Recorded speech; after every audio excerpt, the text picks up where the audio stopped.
12 या 13 चैप्टर से।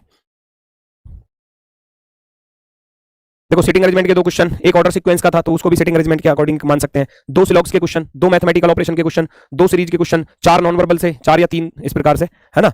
और सीरीज वगैरह के क्वेश्चन थे, और सीरीज में अगर आप रिपीटेड सीरीज को रखोगे तो वो भी उसी का माना जाएगा, ठीक है। 1-2 डाइस का क्वेश्चन था बस। 6 विद्यार्थी एक वृत्ताकार मेज के प्रत्येक केंद्र की ओर मुख करके बैठे हैं। अब की बार 6 बैठे हैं, बिठा दो फटाफट से।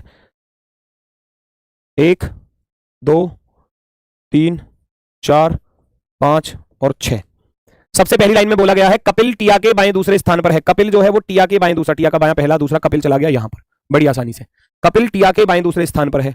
भानु पिया के दाएं तीसरा, पिया कहीं भी हो सकती है, मुझे नहीं पता, पहला दूसरा तीसरा यहां नहीं हो सकती, पहला दूसरा तीसरा यहां हो सकती है, और पहला दूसरा तीसरा इधर हो सकती है, ठीक है, चांसेस है। फिर कह रहा है भानु पिया के दाएं तीसरा है। ऋतु टिया और भानु दोनों की निकटतम पड़ोसी है। ऋतु जो है टिया और भानु, टिया भानु इधर नहीं आ सकता, भानु इधर आएगा। ऋतु जो है टिया और भानु दोनों की निकटतम पड़ोसी है, ठीक है। अब एक लाइन थी कि भानु पिया के दाएं तीसरा है, भानु तो यहां पर है तो पिया को यहां रखना ही पड़ेगा। अब कि पिया का दायां तीसरा, पहला दूसरा तीसरा, भानु आ गया, पिया आ गया, कपिल आ गया, टिया आ गई, ऋतु आ गई, एक बचा, कौन बचा भैया, कौन बचा, कौन बचा वगैरह। भानु और कपिल के बीच में कौन बैठा है, ये रहा, कपिल अर्जुन और पिया का निकटतम पड़ोसी है।